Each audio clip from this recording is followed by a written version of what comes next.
MBC 진짜로 망했습니다. MBC 기상캐스터 오요한나 씨가 작년 9월 극단 선택을 했으나 MBC와 가해자는 이를 묻어두었던 것으로 드러나 크게 충격입니다. 심지어 그녀의 비극적인 부고를 MBC는 직원들에게 알리지 않은 것으로 드러났습니다. MBC와 가해자의 노력에도 불구하고 그녀의 핸드폰에서 무려 17장의 유서가 발견되면서 이제는 빼도 박도 못하게 되었습니다. 오요한나 씨가 MBC 관계자에게 직장 내 괴롭힘을 토로했는데 MBC는 몰랐다며 발뺌을 하다가 진짜 큰일 나게 된 것입니다.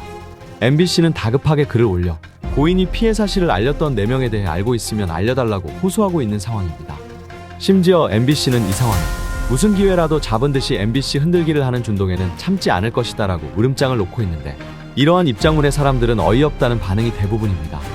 발견된 오요한나의 일기장에서는 매우 휘갈긴 필체로 억까 미쳤다 말투 너무 폭력적 4시부터 일어나 10시 45분 특보까지 마침 그 와중에 억까 너무 열받음 이라는 글을 적었습니다. 가해자 최 씨와 박 씨가 폭력적인 말로 소위 억지로 까내린다는 뜻의 억까를 하여 또다시 그녀의 자존감을 짓밟았던 것입니다. 오요한나는 2017년 JYP 엔터테인먼트 13기 공채에서 입상하면서 아이돌의 꿈을 키웠으나 아이돌의 꿈을 이루지 못했고 MBC 기상캐스터에 합격하여 드디어 TV에 나오게 되었습니다.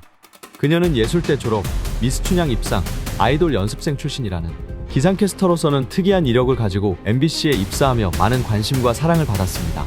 활달하고 선해 보이는 인상, 그리고 실제로도 착실한 행동으로 그녀는 사람들에게 인기를 얻어갔고 그녀 역시 열심히 기상캐스터 업무를 하며 사람들의 사랑에 보답했습니다. 하지만 이것이 그녀에게는 비극이 되었습니다. 곧 동료 기상캐스터들의 시샘과 질투로 따돌림이 시작되었던 것입니다. 특히 최 씨와 박 씨로 지목된 동료들은 그녀에게 모욕적인 발언을 서슴지 않았고 퇴근 후에도 불러내 사과를 강요하며 괴롭혔습니다. 너 혼자 일하냐? 너 선배들에게 개념이 없냐? 라며 윽박지르고 꼬투리를 잡아 너 진짜 일부러 그러는 거 아니냐? 라며 비아냥거렸습니다. 심지어 자신의 잘못이 아니라는 말에 감히 후배가 선배한테 지적질을 해 라며 막말을 서슴지 않았습니다. 퇴근한 오요한나에게 당장 방송국으로 오라고 지시하니 너 나랑 지금 전화로 말싸움할래? 라고 큰소리치기도 했습니다. 심지어 죄송하다고 말하는 그녀에게 너 나한테 미안해 라며 비아냥거리고 미안하면서 왜 그렇게 행동하냐며 자존감을 시궁창에 쳐박았습니다. 사소한 실수에도 끝없는 질책이 이어졌고 그녀가 힘들다는 의사를 밝혀도 돌아오는 것은 비난뿐이었습니다. 심지어 그녀는 퇴근 후에도 회사로 불려가 강제적인 사과를 요구받았으며 공적인 자리에서도 동료들로부터 면박을 당하는 일이 반복되었습니다.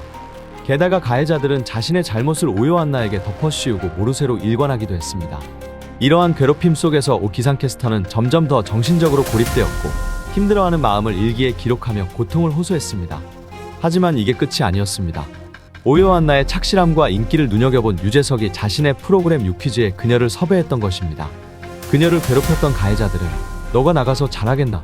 망신이나 주지 마라 등으로 그녀를 압박하고 막말을 시작했던 것입니다.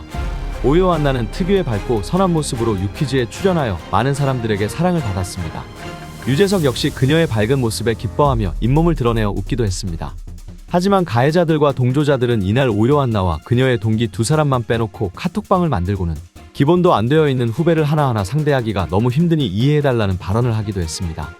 이러한 지속적인 괴롭힘으로 오요한나는 이제 2명의 가해자와 다른 동조자들 그리고 MBC 전체에게 괴롭힘을 당하기 시작했던 것입니다. 오요한나가 극단 선택을 하기 전 올린 병원 진단서에는 그녀가 안면 부위 부상을 입었으며 치아가 깨지고 골절상을 입었다는 내용이 담겨 있었습니다. 그녀는 얼굴 부상으로 인해 뉴스 출연이 어렵다는 메시지를 남기며 방송을 쉬어야 한다고 밝혔습니다.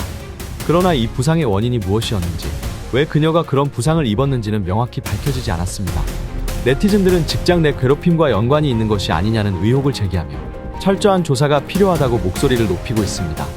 이후 그녀가 정신병원을 지속적으로 다니고 있었으며 괴로운 마음을 일기장에 호소하고 있었다는 것이 알려지며 그동안 그녀가 어떠한 괴로운 마음으로 그들에게 괴롭힘을 당했는지 밝혀지기 시작했습니다. 그녀는 억울함과 배워야 한다는 양가적인 마음이라고 상담했습니다. 즉 가해자들의 막말을 들으며 억울하다고 생각했지만 그래도 그들에게 배우고 싶다는 생각을 했던 것입니다. 매 순간 겸손하고 죄송해야 해, 잘해야 해, 수고했어, 애썼어 안나야 라며 스스로를 다독이며 견뎌왔던 구절도 눈에 띕니다. 이렇게 견뎌왔지만 그녀는 더 이상 견딜 수가 없어 향년 28세의 나이로 생을 마감하였던 것입니다. 더욱 분노를 일으키는 것은 가해자로 지목된 인물의 태도입니다. 오 기상캐스터가 세상을 떠난 지 닷새 만에 가해자로 지목된 동료는 자신의 SNS에 다음과 같은 글을 올렸습니다. 나는 너무 착한데 너무 힘들다. 전생에 내가 뭘 그렇게 잘못했나 싶다. 이겨내고 힘내고 회복하고 넘어가지 않아도 그냥 평안해지고 싶다. 자신을 피해자로 둔갑시키며 동정을 구하는 듯한 태도에 네티즌들은 더욱 분노했습니다.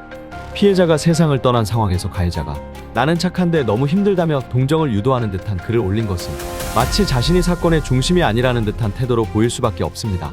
사건 이후에도 가해자로 지목된 인물들은 공식적인 사과나 해명 없이 방송을 계속하고 있으며 그들의 방송 영상에는 비판과 분노의 댓글이 쏟아지고 있습니다. 더 충격적인 사실은 그녀가 출연했던 유퀴즈 온 더 블럭 170회 다시 보기가 삭제되었다는 점입니다. 이는 사건이 불거지자 방송국에서 조용히 출연 영상을 내린 것이 아니냐는 의혹을 불러일으켰습니다. MBC는 사건이 언론을 통해 대대적으로 보도되기 전까지 오 기상캐스터의 비극적인 사건에 대해 일절 입을 닫고 있었으며 심지어 오요한나가 신고를 안 했다, 몰랐다 등의 말로 책임을 회피했습니다. 심지어 그녀의 비극적인 사건이 9월이었으나 그동안 아무런 말도 없이 조용히 일이 묻히기를 기다리기도 했습니다. 급기야 유족들은 오요한나가 남긴 유서와 카카오톡 대화, 음성 녹취 등의 증거를 바탕으로 직장 내 괴롭힘을 주도한 최 씨와 박 씨를 상대로 민사 소송을 제기했습니다. 단순한 괴롭힘이 아니라 지속적인 정신적 압박과 따돌림이 있었으며 결국 그녀의 극단적 선택까지 이어졌다는 점에서 가해자들의 책임을 물어야 한다는 목소리가 커지고 있습니다. MBC 역시 유족의 법적 대응이 본격화되자 처음에는 모르쇠로 일관하던 태도를 바꿔 유족이 요청하면 진상조사를 하겠다는 입장을 내놓았습니다. 하지만 이는 사건 초기 오요한나가 직장 내 괴롭힘을 신고한 적이 없다고 발뺌했던 것과 대조되는 태도로 MBC가 사태의 심각성을 뒤늦게 인식하고 대응에 나선 것으로 보입니다. MBC와 가해자들은 이제 와서 부랴부랴 사건을 무마하려는 태도를 보이고 있습니다. 이러한 상황을 보며 사람들은 분노를 감추지 못하고 있는 상황입니다.